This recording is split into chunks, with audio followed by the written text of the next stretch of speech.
Good morning. I'm Colin Crawford. I'm the President and CEO of Mac Publications. This is an exciting, newly formed joint venture between Ziff Davis and IDG, which is now responsible for publishing Mac Week and Macworld. And I'd like to welcome you all on behalf of the sponsors to Boston and Macworld Expo. You know, more than any other computer company, Apple continues to attract a great deal of media attention, and today is no exception. For me, and I expect for many of you, the last year in the Mac markets felt like being a bit on an emotional roller coaster. You know, highs of optimism followed by troughs of near despair as Apple wrestled with its turnaround strategy. Jubilation as Apple improved and rationalized its product line and made progress with its OS strategies, and then concern as negotiations with the licensees appeared to stall. But for all the followers of the Apple market, nearly every possible solution, every possible solution for Apple has been analysed and dissected. There's certainly no shortage of pundits, to give advice. Gil Amelio, Apple's former CEO, once remarked to me his frustration with the media coverage. My response was that Apple would be facing an even bigger problem if the media stopped caring.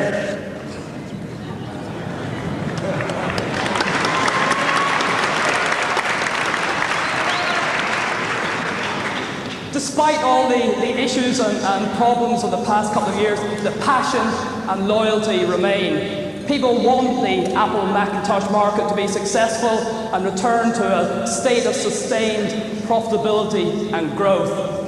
Today, I'm going to spare you my solutions for Apple, though having been in this market for over a decade, I've certainly some strong views. It's much more important that we all hear a vision for the Macintosh platform from Apple and other senior executives in the industry. What are future plans for hardware and software? What will persuade independent software and hardware vendors that the Apple market represents a solid business opportunity?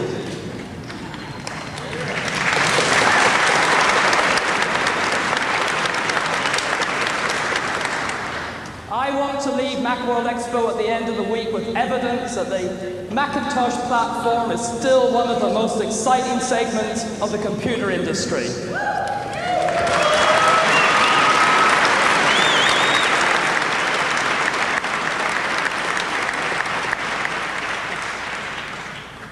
I want my belief reinforced that the Macintosh platform is not just relevant in today's marketplace, but the leading edge of technology.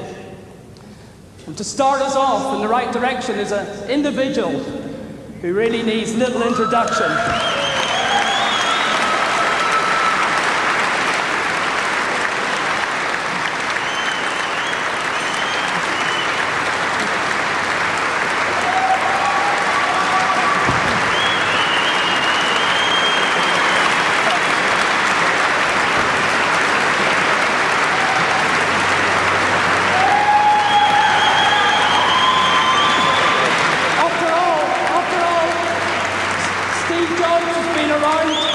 Since the very first Macintosh. So please join with me now and welcome from Apple Computer, Steve Jobs.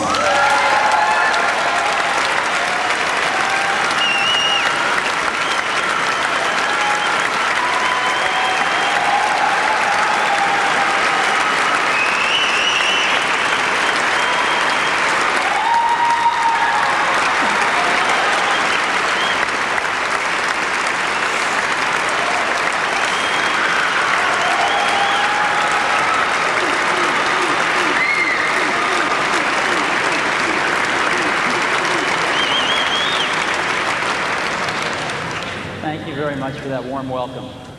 Now I guess I'm going to have to give a speech. I came today to give you a status report on what's going on and to try to fill you in on some of the steps we're taking to get Apple healthy again. As you know, I'm the chairman and CEO of a company called Pixar, and thank you. And I, like a lot of other people, are pulling together to help Apple get healthy again, and I am extraordinarily confident that that is going to happen. Now, when I started to get involved, a lot of people gave me advice. And some of the advice that was the most popular was Apple has become irrelevant. There was a great one that was Apple can't execute anything. And another one was the Apple culture is anarchy. No one could manage it. You've read all these things in the press. And after 4 weeks, here's what I found. Quite the opposite of these things, actually.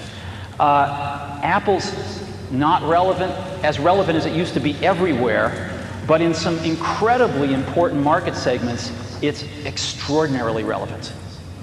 And I want to share some of that with you today. Apple is executing wonderfully on many of the wrong things. The ability of the organization to execute is really high, though. I mean, I've met some extraordinary people at Apple. There's a lot of great people at Apple. They're doing some of the wrong things because the plan has been wrong. And lastly, what I found is rather than anarchy, I found people that can't wait to fall into line behind a good strategy. There just hasn't been one.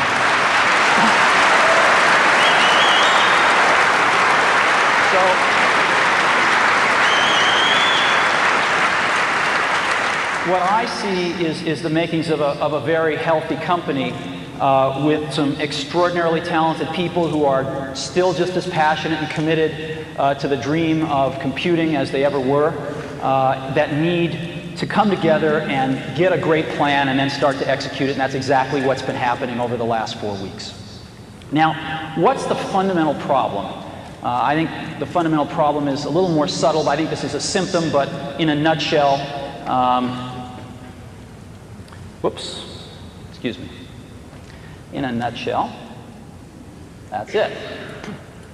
Right? Apple's sales in 1995 were 11.1 billion. In 96 they were 9.5 billion, and in this year they'll be, 7 billion plus or minus a little bit. That's the problem, or the symptom, depending on how you look at it. And that needs to be stabilized and turned around, and people are working very hard to do that. So what are some beginning steps that we're going to take? One of the first ones has to be to start at the top. Apple's done a lot of change at the bottom, and I think this change needs to start at the top with the board of directors. Focus on relevance. Apple needs to find where it is still incredibly relevant and focus on those areas. It needs to figure out what its core assets are and invest more in them. Apple has neglected its core assets for a while. It has to forge some meaningful partnerships, not just partnerships and press releases. And it needs to define some new product paradigms. And we've got some great ideas. I'm not going to be talking about products today, though. I just want to let you know that we have some wonderful ideas that you'll be hearing about between now and the end of the year. So let's talk about some of these. Board of directors. Apple had a very decent group of people as the board of directors. They worked very, very hard for Apple. But I think with Apple in the situation it finds itself, it was time for a change. And the directors agreed with that. We have put together a new board of directors that I would like to announce to you today. There are 2 members of the prior board that we are extremely pleased are going to stay on the new board. The first of those is Ed Woolard. Ed is the chairman and former CEO of DuPont. I've gotten to know Ed over the last several weeks, and I think he's terrific and has provided a tremendous amount of leadership during this very critical time for Apple. Next is Gareth Chang. Gareth is the president of Hughes International. Again, he's been on the Apple board for a short while, and Gareth brings a tremendous international experience to Apple, in particular in Asia, which is a very important market and a high-growth market for Apple. And then we're going to add 4 new board members. The rest of the prior board has resigned, and we're going to add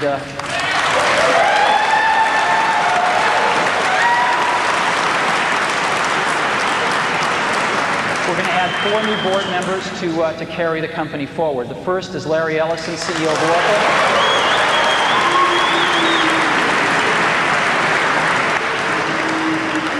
I hope that wasn't a boo I'm hearing. Larry started Oracle in his garage about a year after we started Apple. It's grown to be the second largest software company in the world. We would like to do a lot more in terms of software, and we thought having some software industry expertise would be a good idea on the board. Second board member, Jerry York, former CFO of IBM and Chrysler.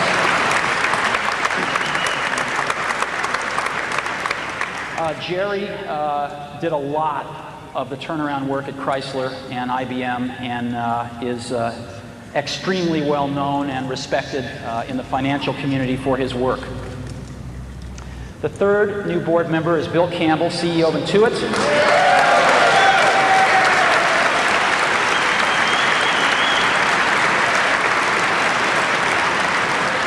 Bill, in addition to being CEO of Intuit, was formerly the Vice President of Sales and Marketing for Apple during some of its heyday, and also ran Claris, and is very familiar with some of the successes and some of the failures that Apple has had, and I think he'll be an extremely good board member. And lastly, I am joining the board as well.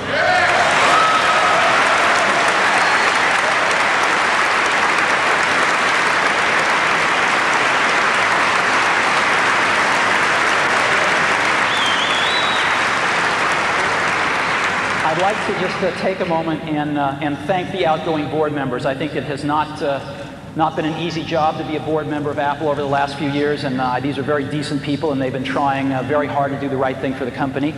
And to welcome our new board members, I think we have a really exciting task ahead of us to help the management team and guide Apple back to health and to prosperity. And so I hope you'll agree that this is a pretty sweeping change. We're adding a tremendous amount of industry expertise. We are not naming a chairman at this time. We're going to wait till we have a new CEO and sort things out when that happens at that time. Now, I put together a little video. If you'd like, I'll show it to you. That just we asked the board members a few questions, and you can just maybe get a little familiar with them. Would you like to see it? Let's go ahead and roll that.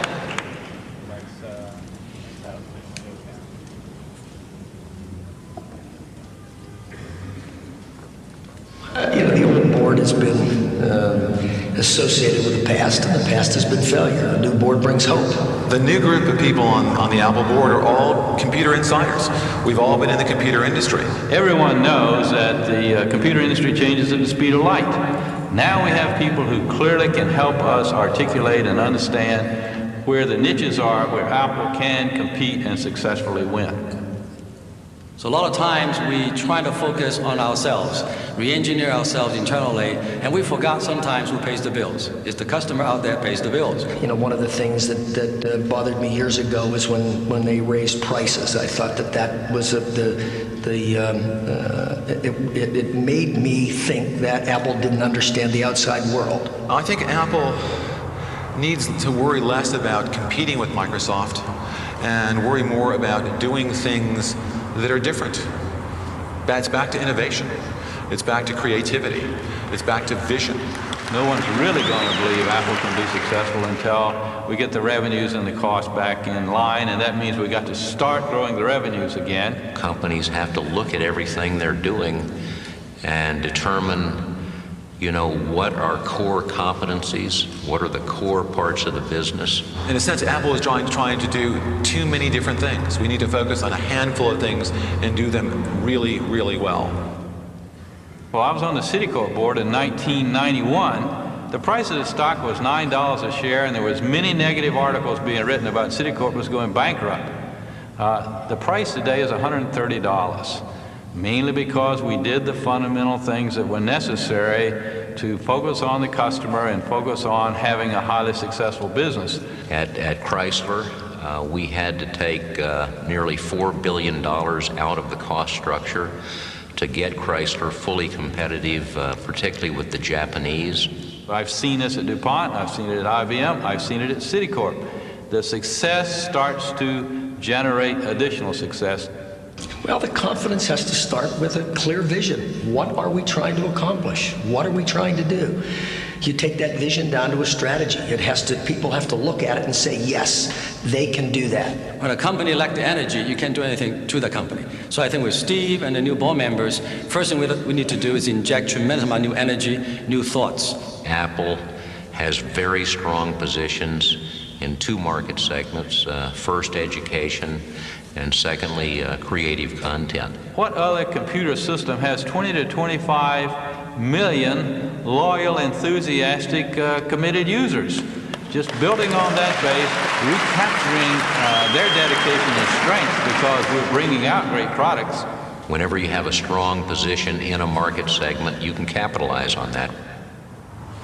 You know, Apple's the only lifestyle brand in the computer industry. It's the only company that people feel passionate about.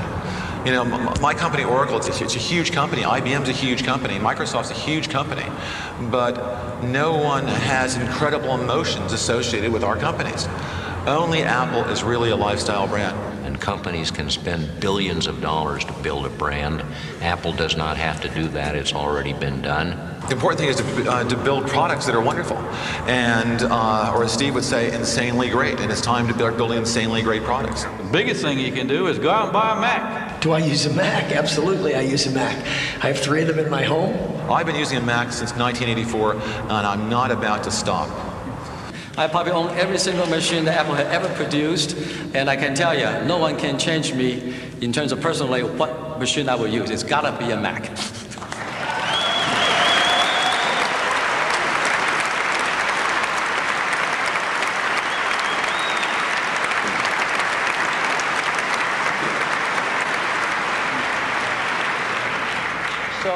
As you can see, this is a pretty diverse group of people, a lot of deep industry expertise who come together to say, hey, this world's a lot better place with a healthy Apple computer in it. Okay, next, market focus. Yeah, I can't get anyone to tell me the definitive market share number for Apple, but it's around 7% from all I can gather. And the question is, where is Apple relevant? Where is Apple still the dominant player? Which market segments? And there are 2. The first one I call creative content. It's publishing, design, pre-press, etc. It's creative professionals using computers. And what's interesting is Apple is still the dominant market leader for creative professionals. By far. It's like 80% of the computers used in advertising and graphic arts, design, pre-press, all Macintoshes. And 64% is the best number I could find. 64% of all internet websites are created using a Mac. It's amazing.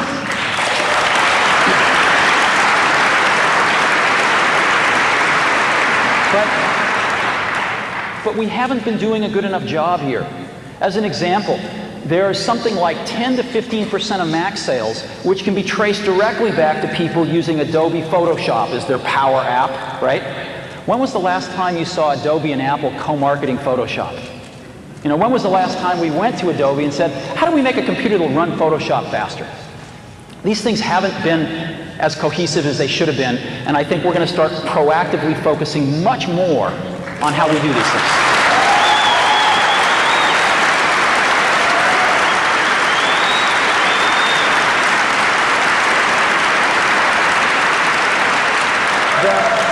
The second market is one that's very close to my heart, is education. Apple put the first computers in education. Apple did it again with the Macintosh. And Apple is still the dominant leader in education. Now, I'm going to ask you a question. Who is the largest education company in the world? Who's the largest education company in the world?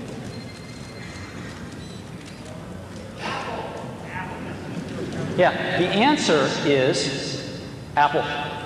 Apple is the single largest education supplier in the world. Okay, supplier to education in the world. Single largest education company in the world. Now, I've asked 100 people at Apple this, and only 2 have thought of Apple. It's incredible the position Apple still has in education. 60% of all computers in education are Apple's. 64% of computers teachers use are Apple's. It's a $2 to $2.5 billion business for Apple every year. What an incredible foundation to build off of. What an incredible legacy to build off of. And so you're going to see Apple proactively focusing much more on these two markets where it is very relevant, and both of these markets are growing over at 20% a year. Now, Apple's share is shrinking in these markets slowly, but I think you're going to see that stabilize and turn around, and you're going to see Apple grow with these markets because it's going to do a much better job of focusing where its relevance is and where its legacies lie.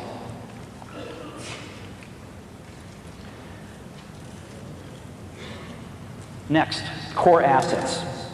As you know, Apple's greatest core asset is you all. It's the group of 20 to 25 million active users that believe that Apple products and Macintosh is still the best in the world.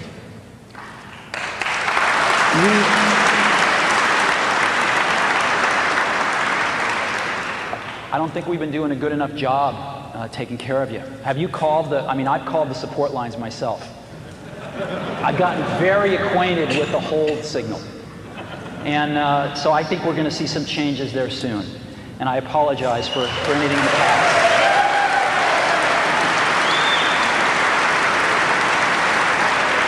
But what I want to do right now is get a little more analytical. And I want to say, sort of from a more analytical standpoint, what are Apple's core assets? And there's two of them that I've been able to uncover.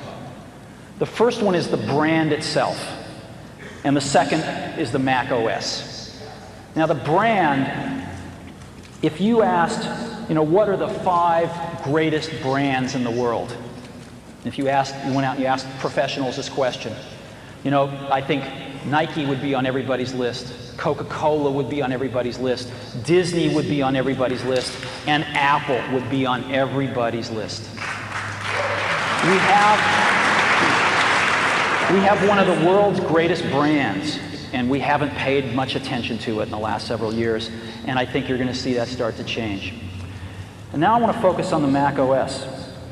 The Mac OS is an incredibly core asset to Apple, and we've been walking all over it.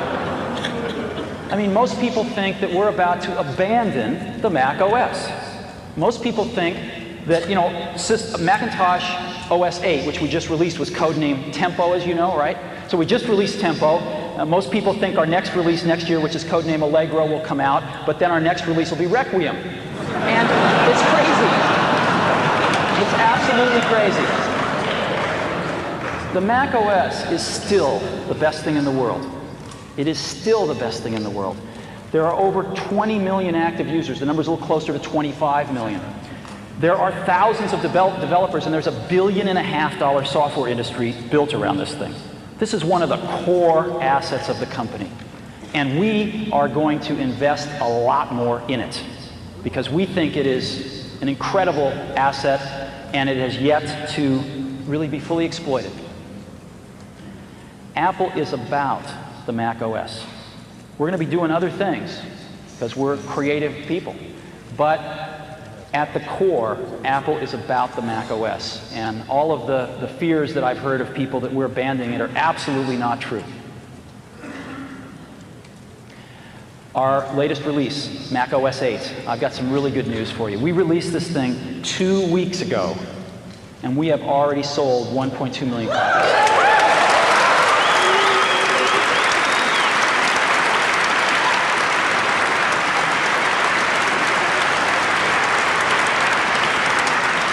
That's 4 times greater than what our forecast was. So we're scrambling to ship everything, and if it takes a little bit to get yours, please, I apologize for that, but we are scrambling, and this number's going up. It shows no sign of abating. So things are going very well with OS 8. Now, I'd like to talk about meaningful partners. Apple lives in an ecosystem, and it needs help from other partners. It needs to help other partners. And relationships that are destructive don't help anybody in this industry as it is today. So during the last several weeks, we have looked at some of the relationships, and one has stood out as a relationship that hasn't been going so well, but had the potential, I think, to be great for both companies. And I'd like to announce one of our first partnerships today, a very, very meaningful one, and that is one with Microsoft.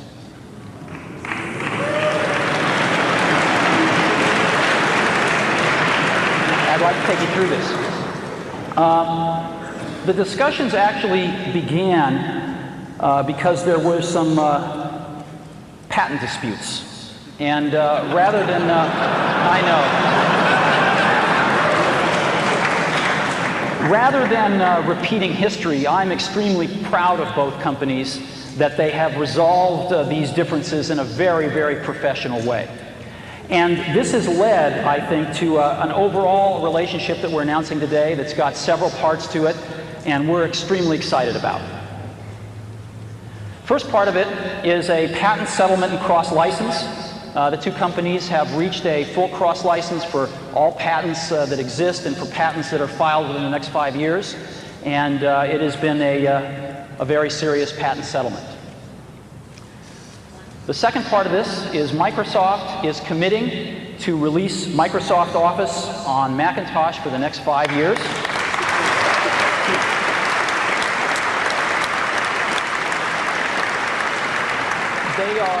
They are going to release the same number of major releases as they release on Windows during that time.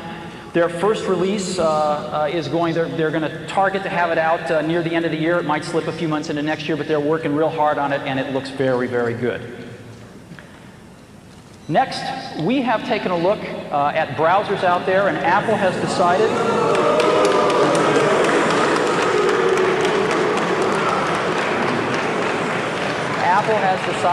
to make Internet Explorer its default browser on the Macintosh.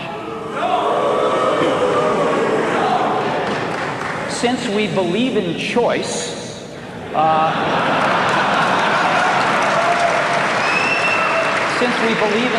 we're going to be shipping other Internet browsers as well on the Macintosh, and the user can, of course, change their default should they choose to. But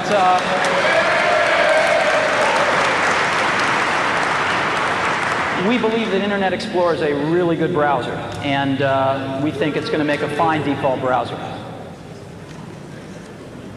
Java. We are going to be collaborating with Microsoft on Java to ensure that we can get the best from each other and ensure that there's compatibility between our virtual machines. And we think that that will serve everybody's interests. And lastly, Microsoft is making an investment in Apple. Microsoft is buying $150 million worth of Apple stock at market price. It is non-voting shares, and they've agreed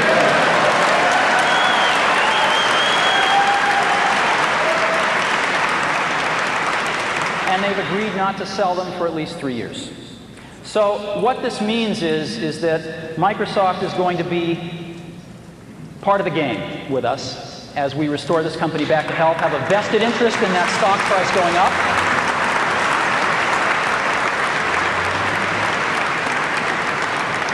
We're going to be working together on Microsoft Office, on Internet Explorer, on Java, and I think that it's going to lead to a very healthy relationship. So it's a package announcement today. We're very, very happy about it. We're very, very excited about it. And I happen to have a special guest with me today via satellite downlink. And if we could get him up on the stage right now.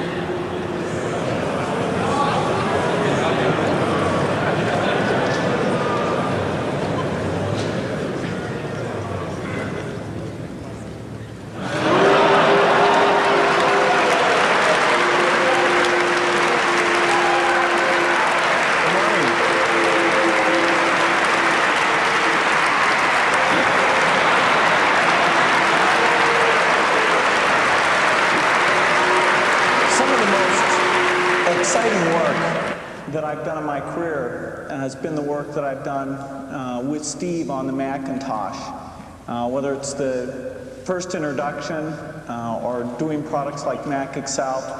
These have been major milestones. And it's very exciting to renew our commitment to the Macintosh. We have over 8 million customers using Microsoft software on the Macintosh.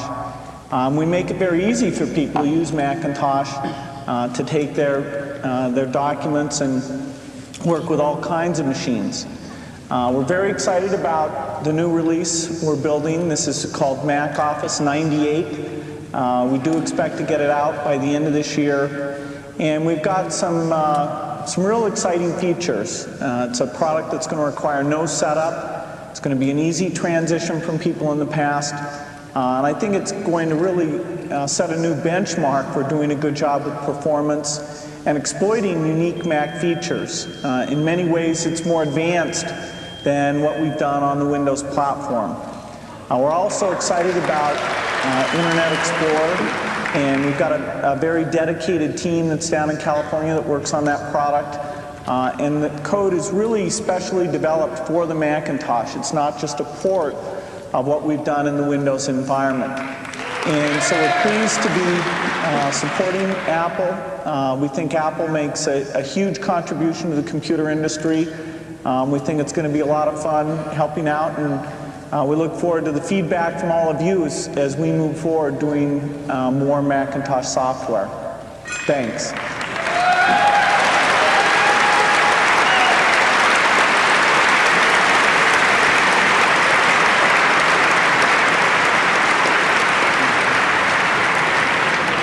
Thank you, Bill. You know, where we are right now is we're shepherding some of the greatest assets in the computer industry. And if we want to move forward and see Apple healthy and prospering again, we have to let go of a few things here. We have to let go of this notion that for Apple to win, Microsoft has to lose. Okay?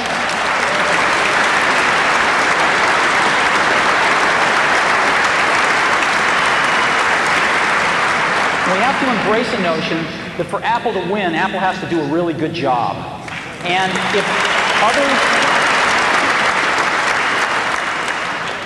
if others are going to help us, that's great. Because we need all the help we can get. And if we screw up and we don't do a good job, it's not somebody else's fault. It's our fault. So I think that's a very important perspective. I think if we want Microsoft Office on the Mac, we better treat the company that puts it out with a little bit of gratitude. We'd like their software. So the era of setting this up as a competition between Apple and Microsoft is over as far as I'm concerned. This is about getting Apple healthy, and this is about Apple being able to make incredibly great contributions to the industry to get healthy and prosper again.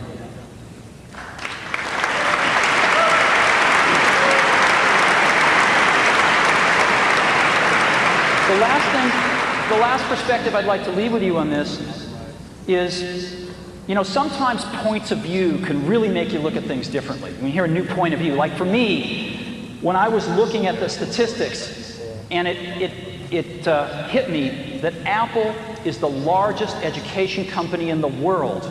That was like a bolt of lightning. That's huge. What an incredible base to build off of. Another bolt of lightning is that Apple plus Microsoft equals 100% of the desktop computer market. And so, whatever Apple and Microsoft agree to do, it's a standard. And I think that you'll be seeing us work with Microsoft more because they're the only other player in the desktop industry. And I think you'll be seeing Microsoft want to work with Apple more because Apple is the only other player in the desktop industry. So I hope we have even more cooperation in the future because the industry wants it. Lastly, I want to just talk a little about Apple and the brand and what it means, I think, to a lot of us. You know, I think you always had to be a little different to buy an Apple computer. When we shipped the Apple II, you had to think different about computers. I mean, computers were these things you saw in movies. They occupied giant rooms. They weren't these things you had on your desktop. You had to think differently because there wasn't any software at the beginning. You had to think differently when a first computer arrived at a school where there had never been one before, and it was an Apple II. I think you had to think really differently when you bought a Mac. It was a totally different computer, worked in a totally different way, used a totally different part of your brain, and it opened up a computer world for a lot of people who thought differently. You were buying a computer with an installed base of 1. You had to think differently to do that. And I think you still have to think differently to buy an Apple computer. And I think the people that do buy them do think differently, and they are the creative spirits in this world. They are the people that are not just out to get a job done, they're out to change the world. And they're out to change the world using whatever great tools they can get. And we make tools for those kinds of people. So hopefully, what you've seen here today are some beginning steps that give you some confidence that we too are going to think differently and serve the people that have been buying our products since the beginning. Because a lot of times people think they're crazy, but in that craziness we see genius, and those are the people we're making tools for. Thank you very much.